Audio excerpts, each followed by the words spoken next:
AITA for telling my husband that his own behavior is why our son doesn't show him physical affection and I won't force him to. My husband and I have a 6-year-old son, Sam. Sam is super affectionate to me, because I am super affectionate to him. For practically his whole life we've had cuddle time every night. I tuck him in and give him hugs and kisses. I put him on the bus in the morning and kiss him goodbye, and when he doesn't feel good I let him curl up with me on the couch and hold my hand. So it's not uncommon for him to randomly tell me he loves me, or come plant a kiss on my forehead while I'm just sitting down. This is just how we've always been with each other. By contrast, my husband isn't a very touchy-feely person and therefore our son doesn't show him the same affection. Don't get me wrong, my husband is a great father and Sam loves him, but he shows his love with tickles, and wrestling, and Sam climbs all over him like a human jungle gym. That's their kind of love. Today Sam wasn't feeling well so I kept him home from school and we cuddled. When my husband came home he kept trying to cuddle with Sam as well,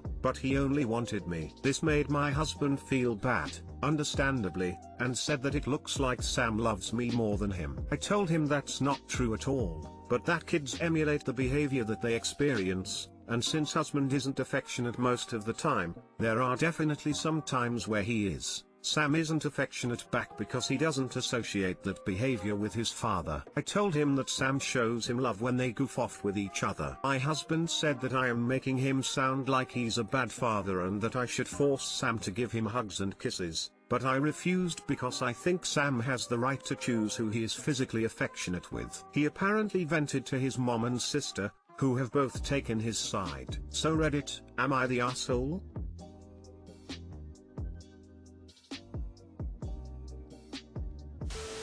Definitely NTA, and I'm really not sure why giving kids their own bodily autonomy in that way is such a hot take. I guess you just have to keep stressing that this is literally just a you receive what you give situation. Good luck, op.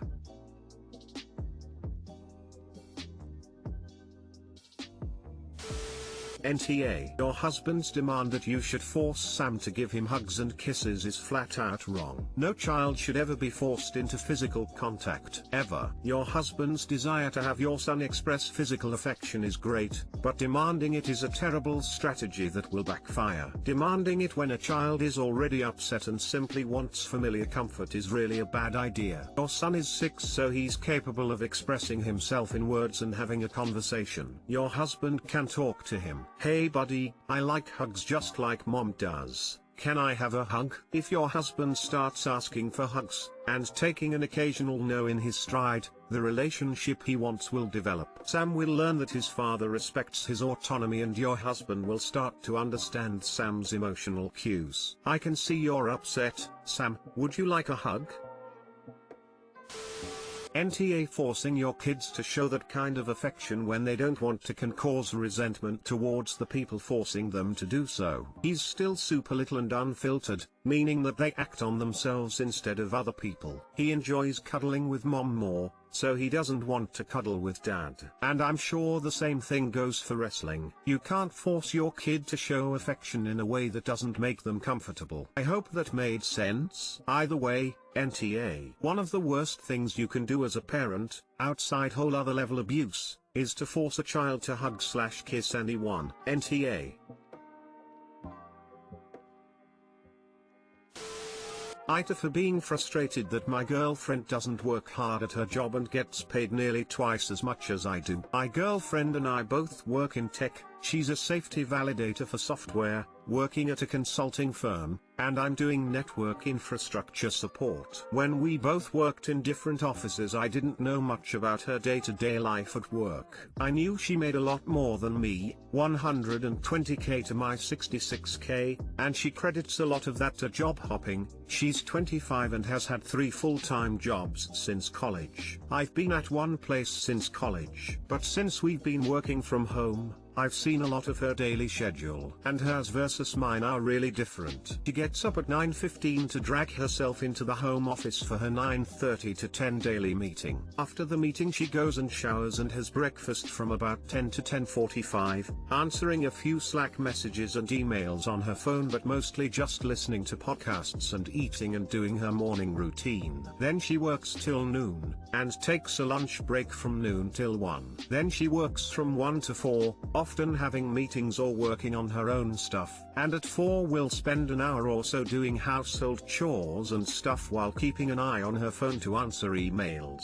And outside of 9 to 5 she blocks work-related messages from her phone. So basically she actually works about 4.5 hours daily, and does her own thing for about 2 hours, just paying enough attention to reply to emails that come in. I basically work non-stop 8:30 to 5 or 6 p.m., working 8.5 to 9.5 hours a day. I don't take breaks in the workday to shower or eat breakfast and lunch or do household chores, and a few weeks ago I got kinda frustrated with her for basically hardly doing anything for her job at all, and that they were overpaying her if she was spending half the day slacking. She got frustrated with me and said that they hired her for her knowledge and it wasn't my place to say what her time was worth, that if her boss and CEO saw the work she produced and chose to pay her what they chose to pay her, that it wasn't my place to undervalue her because I was being jealous, and that she picked her job instead of one that might pay better because she wanted a good work-life balance. She was sick of wasting her life away at work that was a lot more demanding. I said that she was being a little privileged. Not a lot of people can just choose to make 6 figures and wander off from work for practically half the day, and that all I was saying was that she was working half as hard as a lot of people who earn a lot less. She got mad at me and said that it's not up to me to decide what her time is worth. AITA for what I said about my girlfriend's work ethic.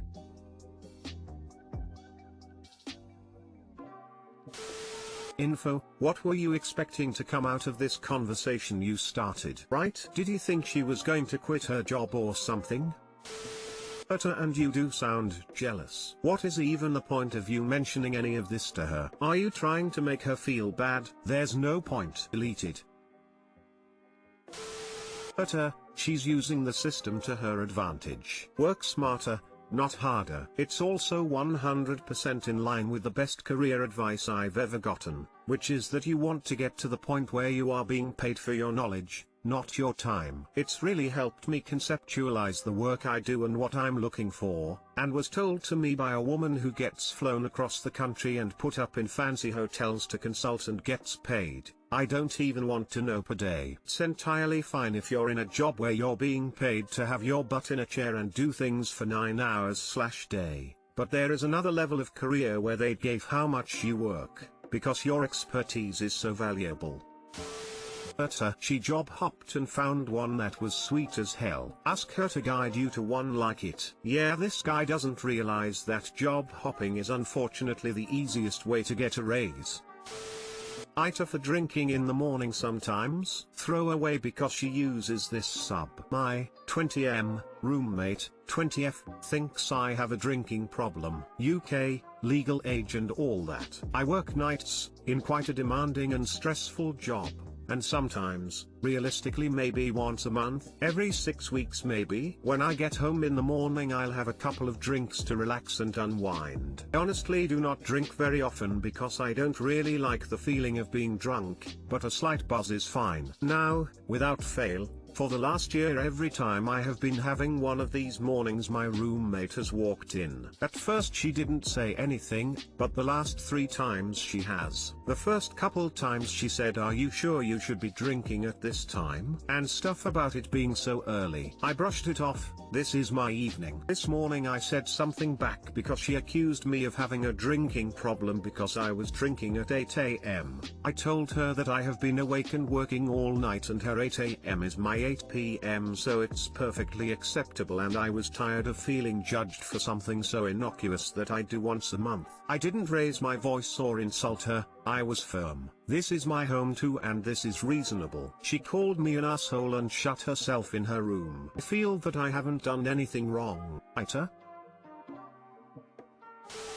NTA. You drinking in the morning is actually, according to your work schedule, you drinking in the evening. She wouldn't say that to anyone who worked a 9 to 5 and then had a couple drinks every 6 weeks after work. She should mind her business.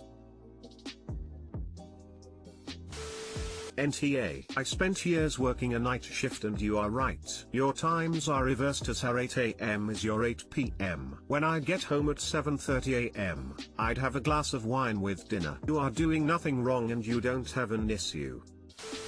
Absolutely NTA, I worked graveyard for a long time. 7 AM is our 5 PM.